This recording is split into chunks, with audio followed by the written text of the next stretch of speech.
conjunction with a routine weekly test of the emergency alert system. To provide the most consistent warning service possible, these alerts will only be activated for selected warnings affecting the following counties: Butte, Glen, Western Plumas, Shasta, Tehama, and Eastern Trinity.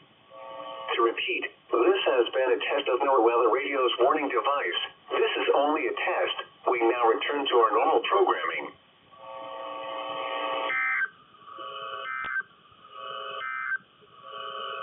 For eastbound travelers to